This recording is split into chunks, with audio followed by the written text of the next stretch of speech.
Qarabağın Ajaxa məğlub olmağının 3 səbəbi. Əlbəttə ki, ağlınıza gələn ilk adam Nəriman Axundzadə olacaq. Amma mən sizə desəm ki, birinci səbəbkar Marko Yankoviçdir. Siz buna necə reaksiya verərsiniz? Xatırladaq ki, Napoli ilə oyunda qolların birinin məhz günahkarı Marko Yankoviç idi. O təzyiq altında top itirdi.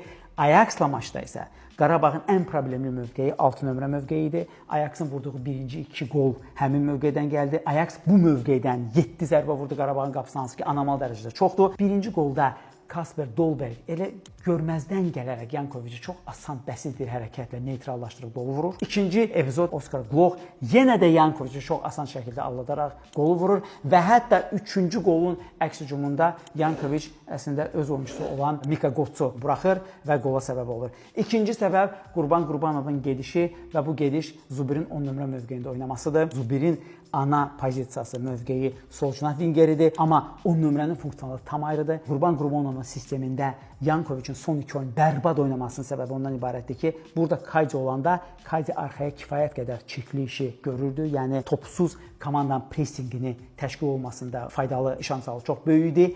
Əbəs yeri deyil ki, bəzi oyunlarda Marko Yankoviç zədəli olanda hətta Kaydi onu dayaq yarımdəfəçisi kimi əvəz edirdi. Çünki Kaydinin həmin 6 nömrə mövqeyində belə keyfiyyət vermək bacarığı var. Amma Zubir 10 nömrə mövqeyində nə hücum planında çox ciddi qatqıda ola bildi, amma eyni zamanda arxada həm Bikalyonu, həm də ki Yankoviçi çox çılpaqcasına qoydu. Və nəhayət üçüncü səbəb Nəriman. Amma burada da Qurban bəy oyundan əvvəlki intervyularında bildirir ki, Nərimanın psixoloji problemləri var, o təzyiqi hiss edir, o artıq qanı maçlara gəlir. Amma əgər belədirsə, belə kritik oyunda niyə formada olan və aktiv pressing edən Camilo Duranı çıxardıb onun yerinə Nərimanı saldırır və ümumiyyətlə ona kimi də Andrade ancaq 60 dəqiqə oynayıb çıxmalıdırsa, niyə onu birbaşa Kaşuk əvəz etmir və Nəriman oyunun son 5 dəqiqəsində topu özündə saxlamaq üçün meydana buraxılmır? Sizin fikrincə Qarabağın bu oyunla, belə yanaşmayla hələ də play-off şansları qalırmı?